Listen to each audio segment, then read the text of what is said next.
Hey there. I'm standing in the courtyard at Buchanan at UBC.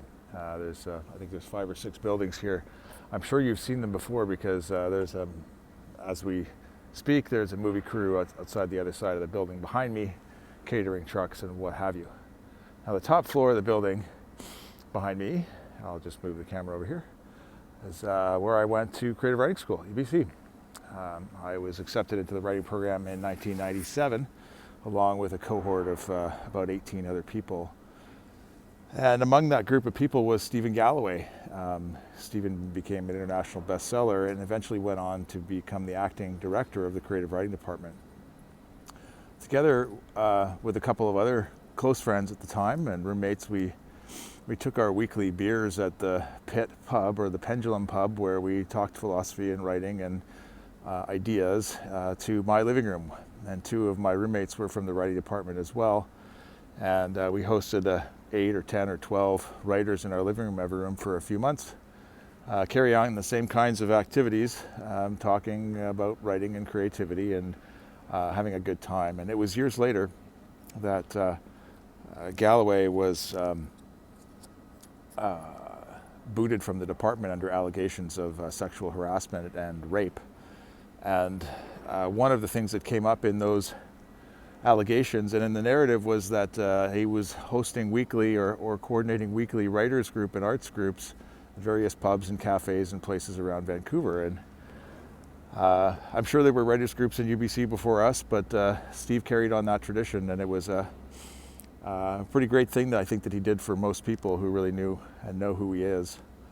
Steve, if you happen to be watching, there was a group of us from that circle back in our undergrad days that were really we knew that something was wrong there, and that those allegations just weren't right, and we chatted a lot, and all of us love you and still know who you are. It's a tragedy that what happened at UBC to you happened. I ran into Santa Ono a couple of years later at a national conference in Ottawa, and he hosted a UBC alumni session, and I chatted with him about it at fair length. But these processes unfold as these processes do. When I was here in writing school, there was a lot of great writers. Eden Robinson was in my creative writing class, my nonfiction class, and in the first year together, she sold Monkey Beach at a German, some sort of publishers convention for $500,000 US, and that started her on her writing career. We had Clint Hawking in our circle. Clint went on to be a designer for Ubisoft, if I'm not mistaken. He was one of the lead designers on one of the most successful video game franchises in history, the Counter-Strike franchise. And then in those living room sessions back in the day, when we used to talk about the things that we wanted to do in life, and Clint said he wanted to work for George Lucas. And bloody hell, he went down to California after working for Ubisoft to go and work for one of the Lucas companies in video game design.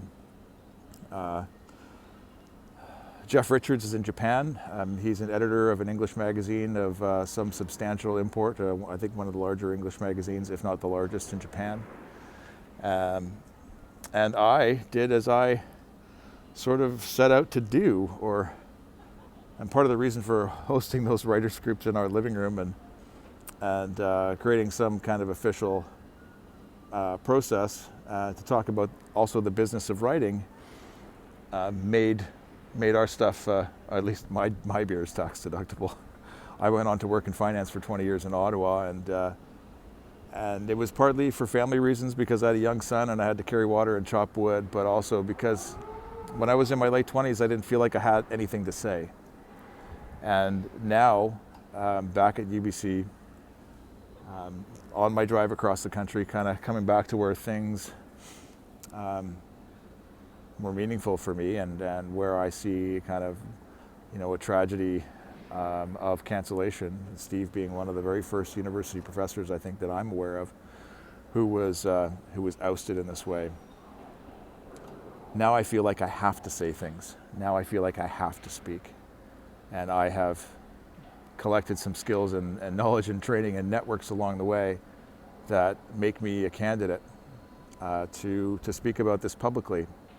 So far along the way, I've spoken with professors from University of British Columbia, communication with a couple from University of Victoria, leaders in various groups and communities, people in the municipalities, people in the first responders. They're all dealing with this lack of viewpoint diversity, and it all started in the universities. Just the building over to my left. I took a course in the mid-1990s called Queer Theory and Modern Drama, and the professor was my favorite professor ever. And that was really before this cancellation notion took hold. I learned a lot about the history of the gay rights movement and about the AIDS crisis and about artists in the gay communities in New York and San Francisco and what a contribution they made. And it's so unfortunate to be in the state that we're in now. I think a lot of us hope it's not too late. Wish I could have seen you when I was here, Steve. You were a good friend, and we love you.